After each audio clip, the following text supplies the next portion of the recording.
अभी माजी करीब की बात है जब पाकिस्तान में तहरीक इंसाफ की हुकूमत थी और उसी दौर में हुकूमत और एस्टैब्लिशमेंट एक सफ़े पर होने का दावा भी करते थे। फखरिया पेशकश के तौर पर यह बताया जाता था कि ये पहली हुकूमत है जिसमें सिविल और फौजी एस्टैब्लिशमेंट के ताल्लुकात मिसाली हैं। ये तो तय है कि इस मिसाली हुकूमत में मौजूद सफ़ा फटते ही इसका धड़म तख्ता हो गया था, जिसके बाद इल्ज़ाम दर इल्ज़ाम का तवील सिलसिला शुरू हुआ जो ख़त्म होने का नाम ही नहीं ले रहा।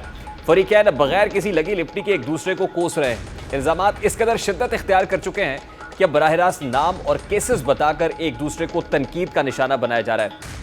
माजी की हुकूमत में शहजाद अकबर नामी एक किरदार वज़ीर आज़म का मुआविन ख़ुसूसी बराए एहतसाब, मुशीर बराए दाखिला व एहतसाब था। उस दौर में जिस सियासी शख्सियत की गिरफ्तारी होती तो उस गिरफ्तारी को जायज़ साबित करने के लिए वो फाइलों का पलंदा लेकर टीवी स्क्रीन पर नमूदार होते और घंटों लंबी प्रेस कॉन्फ्रेंसेस करके मीडिया और आवाम में तासुर देने की कोशिश करते थे कि जो भी गिरफ्तारी हुई है वो मेरिट और बगैर किसी सियासी वाबस्तगी की हुई है।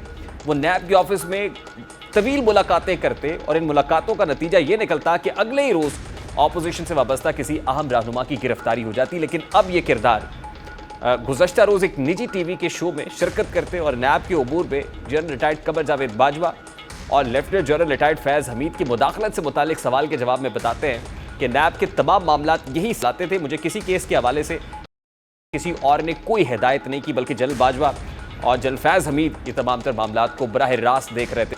शहजाद अकबर के इस बयान के बाद यह सवाल पैदा होता है कि जब सारे मामलात ही फौजी इस्टेब्लिशमेंट चला रही थी तो इन केसेस और गिरफ्तारियों पर आपकी घंटों तवील प्रेस कॉन्फ्रेंसेस का मकसद क्या था? और अगर ये सब गिरफ्तारियां आपकी हुकूमत और मंशा के मुताबिक नहीं हो रही थी तो फ़ज़ाइल फैज़ और बाजवा किस चक्कर में बयान किए जाते थे?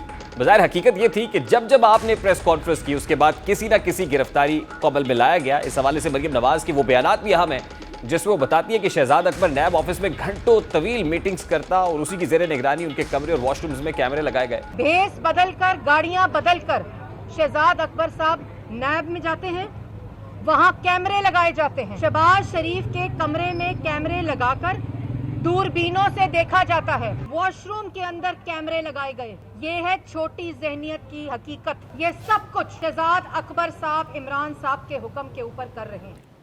ये वही शहजाद अकबर हैं जिनके बारे में साबिक वज़ीर दाखिला शेख रशीद बताते हैं कि उनकी शहजाद अकबर के साथ कुछ अच्छे ताल्लुकात नहीं थे, टॉकिंग टर्म्स भी नहीं थी। एहतसाब और नैब के सारे मामलात शहजाद अकबर ही देखते हैं।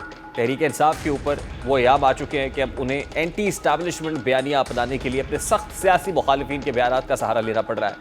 गुज़श्ता दिनों वज़ीर दिफा ख्वाजा आसिफ ने एक बयान दिया था कि उन्हें प्रोजेक्ट तब्दीली को लागू करने वाले उनसे 2019 में उकता चुके थे, यानी हुकूमत आने के महज एक बरस बाद ही तहरीक इंसाफ की हुकूमत से थे। गुज़श्ता रोज़ चेयरमैन तहरीक इंसाफ ने सोशल मीडिया पर खिताब करते हुए ख्वाजा आसिफ के इसी दावे का सहारा लेते हुए एक नया एंटी इस्टेब्लिशमेंट बयानिया घड़ने की कोशिश की और बताया कि उनके और इस्टेब्लिशमेंट के दरमियान इख्तलाफात तो शुरू में ही पैदा हो चुके थे क्योंकि वो इस्टेब्लिशमेंट की सियासी मुदाखलत के खिलाफ थे। चेयरमैन तहरीक इंसाफ के दावे और बयानात अपनी जगह, लेकिन यह सवाल ये है कि अगर उनके इख्तलाफात हुकूमत के शुरू होने के पहले बरस ही पैदा हो गए थे तो आखिरी वक्त तक उसी इस्टेब्लिशमेंट के गुण किस खुशी में गाते रहे। इख्तलाफात थे तो साबिक आर्मी चीफ की मुद्दत मुलाजमत में तोसी के लिए आसमान और ज़मीन एक क्यों करते रहे? अगर इख्तलाफात इतने शदीद थे तो आपको लगता है कि जनरल बाजवा आपकी हुकूमत गिराने के चक्कर में तो आप उनको ताहयात आर्मी चीफ बनाने की पेशकश क्यों करते रहे?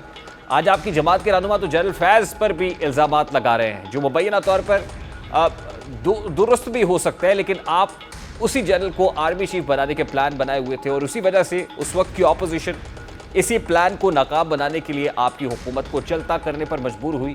ये वो तमाम तर सवालात हैं, तल्ख सवालात हैं जो आज खुद तहरीक इंसाफ और चेयरमैन तहरीक इंसाफ का मुंह भी चढ़ा रहे हैं, क्योंकि आज वही स्टेटमेंट्स दाग रहे हैं मोर और लेस जो हुकूमत इनके बारे में कह रही है, वही पीटीआई अपने ही सहूलतकारों के बारे में कह के एक नया बयानिया तलाश करने की कोशिश कर रही है।